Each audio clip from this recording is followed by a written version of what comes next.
एक बार फिर से स्वागत है हमारे चैनल में। दोस्तों, जैसा कि आप सभी लोग जानते हैं, देश भर में महामारी का कहर बढ़ता ही जा रहा है।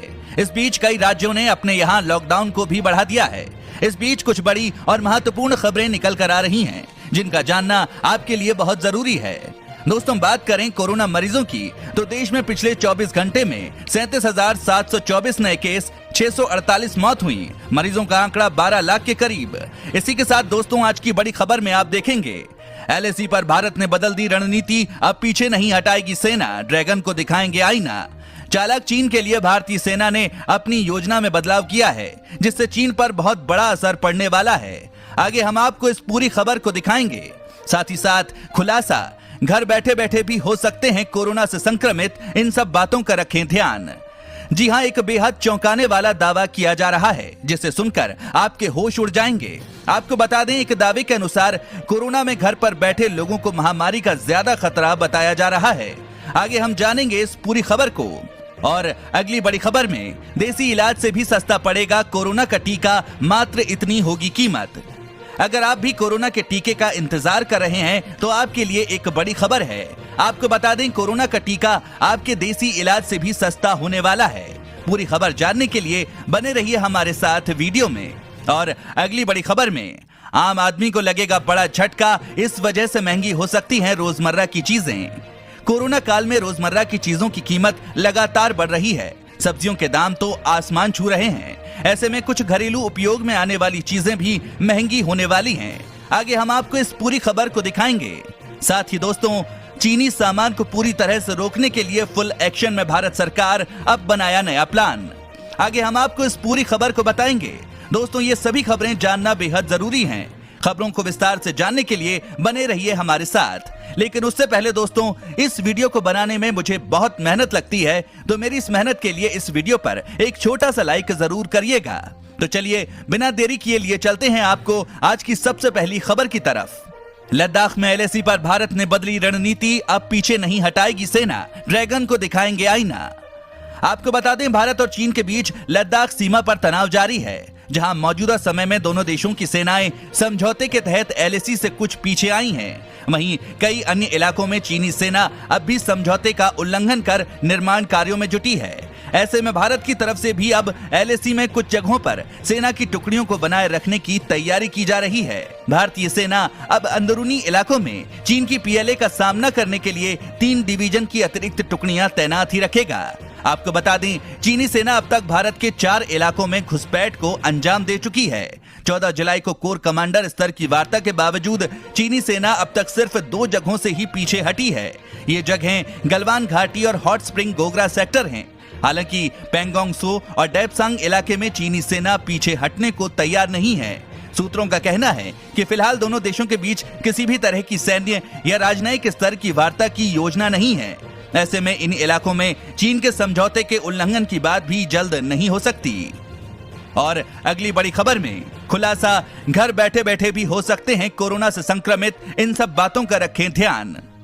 आपको बता दें, कोरोना वायरस महामारी से जंग के लिए दुनिया भर में लोगों को कम से कम घर से बाहर निकलने के लिए कहा जा रहा है। इसी बीच दक्षिण कोरिया के महामारी विशेषज्ञों ने अपने अध्ययन में पाया है कि बाहर से ज्यादा लोग घर के अंदर होने वाले संपर्कों की वजह से कोविड-19 महामारी से संक्रमित हो रहे हैं। आपको बता दें, इस शोध में 5,706 मरीजों पर शोध किया गया जो कोरोना वायरस पॉजिटिव थे, और 59,000 ऐसे लोगों को शामिल किया गया जो उनके संपर्क में आए थे। इन शोध से पता चला है कि 100 में से केवल 2 लोग घर से बाहर कोरोना वायरस के संपर्क में आए। वहीं 10 में से 1 व्यक्ति घर के अंदर कोरोना वायरस के संपर्क में आया। शोध में यह भी पाया गया कि जब बुजुर्ग और किशोर कोरोना वायरस से संक्रमित हुए, तब घर के ज्यादा लोग इस महामारी की चपेट में आए। दोस्तों, इस चैनल पर हम आपको देश और दुनिया भर की सभी ताजा खबरों को सबसे पहले लेकर आते हैं। अगर आप भी चाहते हैं कि दुनिया भर की खबरें आपके पास सबसे पहले पहुंचे, तो चैनल को बिना भूले नीचे दिए गए लाल बटन को दबाकर सब्सक्राइब जरूर कर दें और बेल आइकन को भी जरूर दबाएं। दोस्तों, इस वीडियो को देखते रहिए, क्योंकि आगे आप देखने वाले हैं, पीएम किसान योजना में आने वाली है 2-2 हजार रुपए की नई किश्त, ऐसे चेक करें लिस्ट में अपना नाम। साथ ही अब जानिए, देसी इलाज से भी सस्ता पड़ेगा कोरोना का टीका, मात्र इतनी होगी कीमत। आपको बता दें, कोरोना वायरस की वैक्सीन को लेकर भारत ही नहीं बल्कि पूरी दुनिया के प्रयास जारी हैं। हाल ही में कई ऐसी वैक्सीन से जुड़ी खबरें भी आईं जो ह्यूमन ट्रायल तक पहुंच गई हैं। पूरी दुनिया को कोरोना की वैक्सीन का इंतजार है, क्योंकि वैक्सीन ही एकमात्र ऐसी उम्मीद है जिससे इस बीमारी को जड़ से खत्म किया जा सकता है। अब कोरोना वैक्सीन को लेकर एक और बड़ी खबर सामने आई है। सीरम इंस्टीट्यूट ऑफ इंडिया के सीईओ अदार पूनावाला ने एक जानकारी साझा की है, जिसमें बताया गया है कि भारत में कोरोना वैक्सीन की कितनी कीमत होने की उम्मीद है। आपको बता दें, पूनावाला के अनुसार भारत में अगले महीने से ह्यूमन ट्रायल की शुरुआत हो जाएगी और इस वैक्सीन का प्रोडक्शन अलग से साल की पहली तिमाही में शुरू हो सकता है। पूनावाला ने एक मीडिया संस्थान को दिए इंटरव्यू में कहा कि वैक्सीन को 1000 रुपए से कम कीमत में रखकर इसे किफायती बनाया जाएगा। उन्होंने कहा कि हमें उम्मीद है कि इसे सरकार द्वारा बिना किसी चार्ज के वितरित किया जाएगा। साथ ही दोस्तों, पीएम किसान योजना जाने अपने आवेदन की स्थिति, नई किश्त आने में सिर्फ 1 सप्ताह का वक्त बाकी। केंद्र सरकार की ओर से पीएम किसान सम्मान निधि स्कीम के तहत देश के 10 करोड़ किसानों के खाते में 2000 रुपए की छठी किश्त 1 अगस्त से जारी होनी शुरू हो जाएगी। ऐसे में यदि आपको पीएम किसान सम्मान निधि स्कीम के लिए रजिस्ट्रेशन कराना है या फिर कोई कमी है जिसे दूर कराना है, तो इसके लिए बेहद कम वक्त बचा है। नई किश्त के लिए पीएम किसान योजना की लिस्ट में आपका नाम है या नहीं, ये भी आप बेहद आसानी से चेक कर सकते हैं। इसके लिए आपको पीएम किसान योजना की वेबसाइट पर जाकर स्टेटस चेक करना होगा। आइए जानते हैं कैसे पीएम किसान निधि योजना के अपने आवेदन का स्टेटस चेक कर सकते हैं। दोस्तों, सबसे पहले आपको pmkisan.gov.in पर जाना होगा। इसके बाद नीचे दाएं तरफ फार्मर्स कॉर्नर के नाम से एक बॉक्स बना होगा। इसमें आपको बेनिफिशियरी लिस्ट के विकल्प पर क्लिक करना होगा।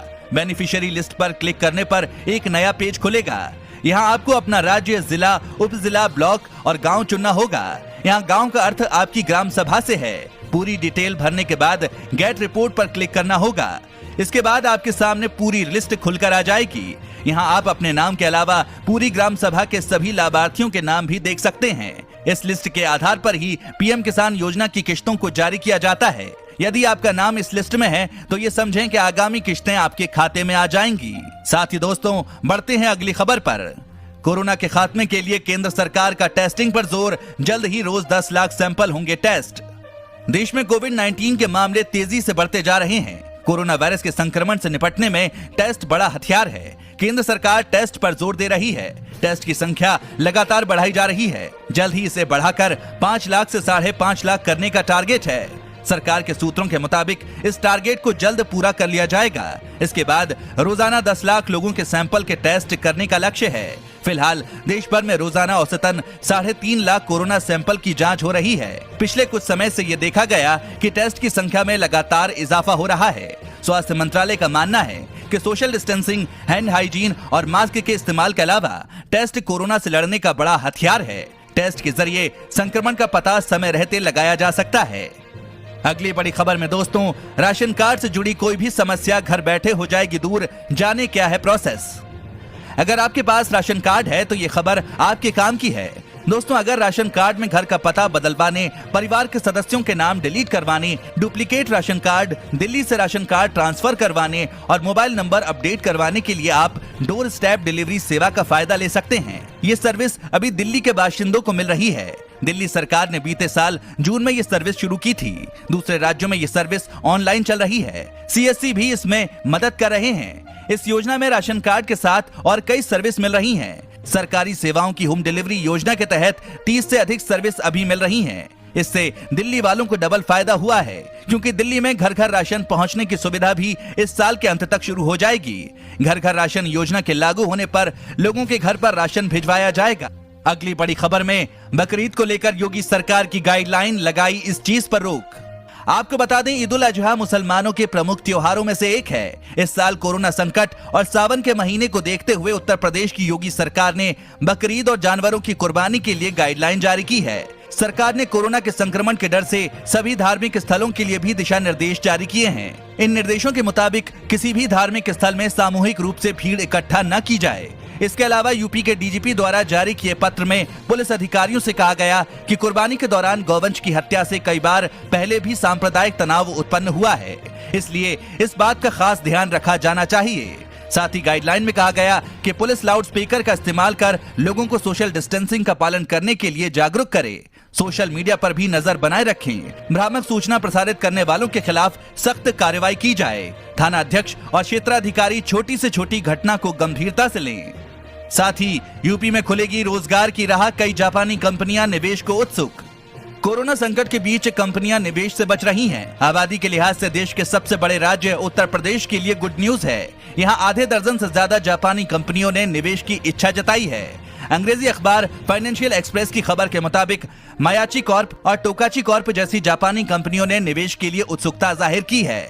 अगली बड़ी खबर, चालबाज चीन के चंगुल में फंसने से बचे नेपाल, भारतीय सीमा में किसी प्रकार की घुसपैठ बर्दाश्त नहीं। आपको बता दें, आज जहां एक और पूरा विश्व कोरोना नामक वायरस से त्रस्त होकर विभिन्न संकटों से जूझ रहा है, चीन जैसा देश जिस पर पूरे विश्व में इस घातक वायरस को फैलाने का आरोप भी लग रहा है और वो अपनी कुत्सित चालों से बाज नहीं आ रहा है। गलवान घाटी में चीन ने जो किया उसे ना भुलाया जा सकता है, ना माफ किया जा सकता है। भारत की तरफ से हमेशा हिंदी चीनी भाई भाई का भाव रहा, किंतु चीन ने कभी भारतीय सीमा में घुसपैठ कर, कभी भारतीय भूमि पर कब्जा कर, तो कभी भारतीय सैनिकों को मारकर विश्वासघात का ही परिचय दिया है। आपको बता दें, नेपाल में भारत को जिस जहरीली फसल का सामना करना पड़ रहा है, उसकी नर्सरी भारत स्वयं रहा है। फिर भी आंतरिक और सीमा सुरक्षा की दृष्टिकोण से कहीं न कहीं नेपाल को यह संदेश भी दिया जाना अनिवार्य पड़ता है कि भारतीय सीमा में किसी प्रकार की घुसपैठ, कब्जा या अन्य चाल बर्दाश्त नहीं की जाएगी। सरकार ने चीनी कंपनियों को दी चेतावनी, कहा दूसरे रास्ते से ऐप उपलब्ध कराना अवैध, दोषी पाए जाने पर होगी सख्त कार्रवाई। आपको बता दें, सरकार ने चीनी कंपनियों के 59 ऐप पर पाबंदी लगाने के बाद मंगलवार को उन्हें इस आदेश का कड़ाई से पालन करने को कहा और उल्लंघन करने पर सख्त कार्रवाई की चेतावनी दी। आधिकारिक सूत्रों के अनुसार आदेश का किसी भी तरीके से उल्लंघन करने पर कड़ी कार्रवाई की चेतावनी दी गई है।